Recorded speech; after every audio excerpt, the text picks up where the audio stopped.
What's up, guys? We are back here with another video, and today we are facing Mr. Al Leiter, and Jackie Robinson's going to lead off the game, taking one to the hip, getting on base for Mike Trout to ground out to his third baseman, and actually they're going to roll a pretty easy double play despite the fact that Trout has 96 speed. Chipper Jones coming up, hitting 374, that's a great average for online, grounds out, so that average is now a little bit lower. Pretty quiet top half of the first. Corbin Burns in a 1-2 count against his leadoff guy, high and inside sinker, strikes him out, 2-2 count to his creative player, which I don't even know what his name is. Same pitch, same result, strikeout, 2 strikeouts in the top of the first, and then he's going to swing way in front of a slider, and that is going to be striking out the side. And now Frank Thomas coming up, line drive to center field. He's going to get an absolutely awful animation. Frank Thomas is going to stay at second. Maybe could have pushed it to third, but no outs, leadoff guy. Rather have a guy on second than a chance of a guy on third, but also that chance of getting that out. Mickey Mantle's going to swing way in front of a slider. Really bad pitch and really a bad swing by me. Trey Turner's going to take that sinker I was pretty much sitting on. Don't know why. 2 down, 2-2 count to Tatis. Going to swing at a curveball in the dirt. And that will be the inning. Curveballs in the dirt are kind of my kryptonite right now. After kind of coming back to the show after taking a little bit of a break, curveballs are pretty nasty. Is Albert Pujols, high and inside cutter, going to drive that pitch deep, hit the pole out in left center. This card, pretty easy to get, especially if you complete the Bagwell and the, what's his name? Cleveland pitcher. Shane Bieber, not Justin. If you do both of those guys and you do nothing else, that's 100k XP. Really easy. As I strike out his guy. Curveball in the dirt. Curveball in the dirt, I mean, it really depends on the pitcher, though. If you kind of have like a left to right-ish curveball, like Corbin Burns, his curveball is solid, but I mean, not the best. Frank Thomas going to charge in on that ball, completely miss the bare hand. There's no reason to bare hand it. So he's going to get the easiest hit of his life. 2 outs. Luckily, he pops up right to Chipper, so nothing comes of that weak hit. Yeah, recently I've kind of experienced a lot of weaker contact hits, and I've seen a lot of weaker contact hits against me. And right there, Salvador Perez. I mean, not a pop-up PCI, but pops up right to Tatis' shortstop, and now Corbin Burns is up to the dish. 0-2 count. And just going to strike out, looking there on a sinker. That was a dot. Great pitch by him. Something I want to see, like a big change. I don't know if I should say expecting, but as Jackie goes down and gets that sinker and freaking rakes it out of here. I love Jackie. Anyway, a change that I'm somewhat expecting and I'd really love to see next year is just a lot less pop-ups. And then another thing that I'd really like to see is the penalty for being late. You can have a beautiful PCI and be just on the late side of good or just on the late side of perfect, and it's a very, trashy hit. Where if you are early, or even if you're way early, a few games ago I had a very early home run against me, and that put the game in extra innings, and I ended up losing. And I don't know, I don't want to post a video like that to where I lose such I was winning the whole game and just choke at the last second, but yeah, I'd like to see a little bit less on the early side. So if you're as early as you are this year, you're not rewarded so much, as Chipper just absolutely demolishes that ball. I love Chipper. Holy crap, he just kept on throwing that low in sinker. But anyway, I'd like to see the early kind of penalty increased a little bit, as I missed that curveball. Oh my god. Anyway, and then the late penalty kind of decreased. I'd like to see it kind of balanced out a little bit, just so hittings, I mean, I hate to say a bit more realistic, because if you're looking at sports games, if they're completely realistic, it's not that fun, as Mickey Mantle lines out, and as you see right there, lineouts, that's something that happens in baseball, and I'm fine with that, right? You just have to make sure they're not in excess, because the main goal of San Diego Studios when they're making an MLB The Show game is, one, they got to make money, but they also just want to make the game fun. So the next year's games people buy, because they're like, oh, MLB The Show is really fun. But anyway, I think they're doing a great job, honestly. Going into next year, if the game was the exact same, just new cards and new stuff like that, I would buy it and I would probably have a blast. But I'm sure a lot of other content creators, whether it be YouTubers or people on Instagram, would be a lot more critical, because I tend to be not so critical of San Diego Studios just because of how much I love this game. As Outlighter strikes me out on that high sinker, and now Salvador Perez going to ground out. Perez, when I first got him, he was great. I love his swing, and I think a lot of people, I think the community just in general really likes his swing, but he's kind of been a ground out king for me recently. As Lighter gets me again with that high sinker. Bring in Alex Reyes. Had a pretty great first half of the year. Broke I think a consecutive save record with my St. Louis Cardinals. I don't know if you guys knew that. I'm a Cardinals fan. I like rocking the Expos unis, just because I think they're super freaking clean. And then my other uniforms, I believe, are the Diamondbacks. Something that, like, a little bit of a controversial, I guess, unpopular opinion.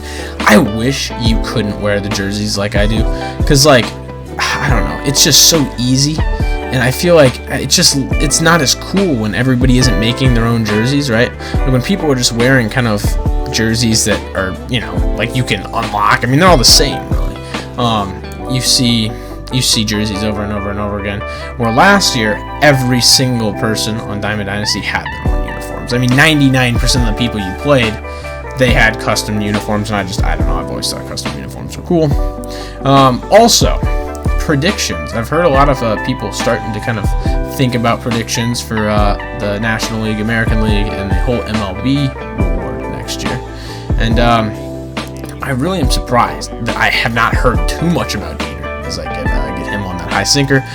Alex Reyes, holy cow, his sinker is just awesome. And if you guys are looking for somebody new to try in the bullpen, I would totally recommend Reyes. But anyway, going back to predictions, I think Jeter's a strong candidate for the MLB reward, and I could totally see them selling a ton more copies if they went ahead and got A-Rod as the American League reward. I'm not quite sure, actually, at the time of recording this video, if he's in the Hall of Fame, but I think he is. I'm pretty sure he is. But the reason that matters is if a player is in the Hall of Fame, MLB The Show automatically has the rights just because they're associated with the MLB. I'm not completely sure on how that works, like how the fine details of that, but basically, you're in the Hall of Fame, you're pretty much allowed to be in the game. That's why Jeter getting inducted into the Hall of Fame is such a big thing.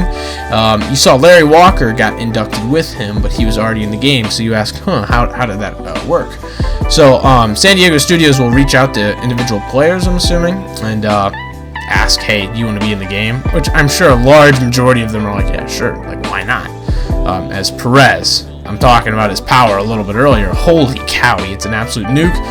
Almost hits it at the tree, a little bit under the tree. Lou Brock's coming up. We're going to bunt cheese a little bit. I'm all right doing that with Lou Brock. That's why he's kind of on my bench. A really good effort by his third baseman. I believe that's Chipper, but Lou Brock too speedy for that. He's going to slide step. The pitches before he didn't slide step, I'm just going to try to get back with Lou Brock, and he's going to get the throw in milliseconds. I thought he was safe when I was playing the game, but whatever. And then I'm going to ground out Jackie.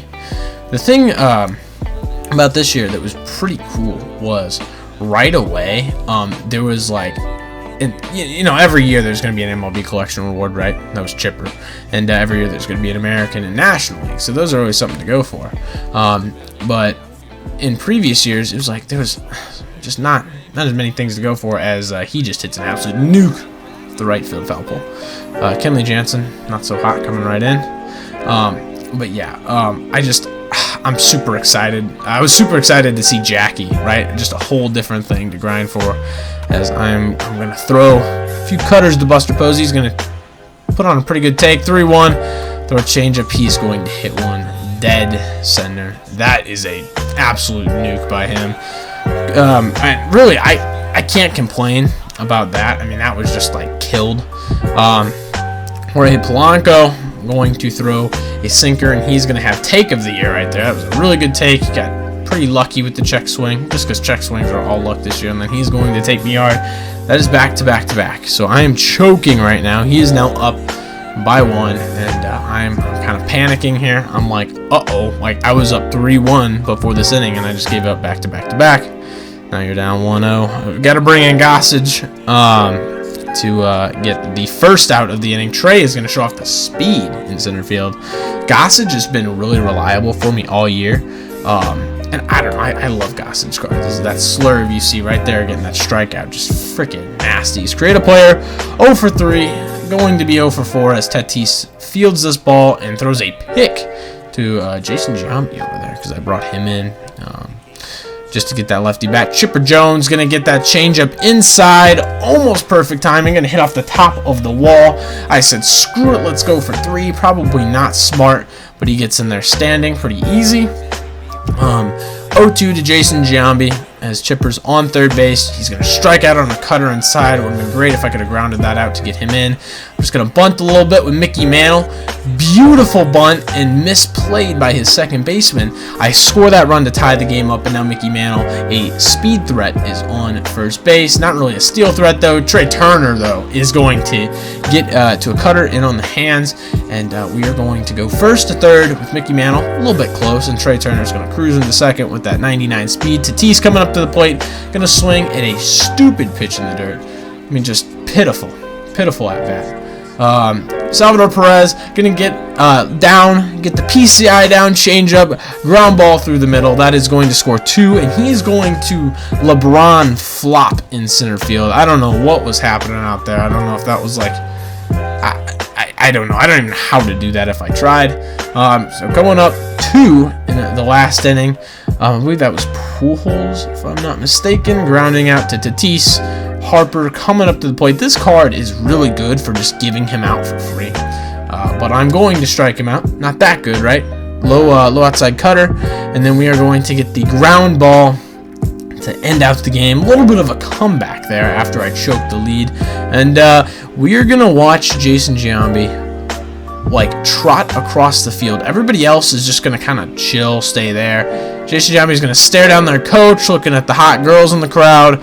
And he's just walking, he's chilling. I'm like, I was so confused. I'm like, please say I didn't lose connection or something. And then I realized he just rage quit as Giambi glitches down the dugout stairs.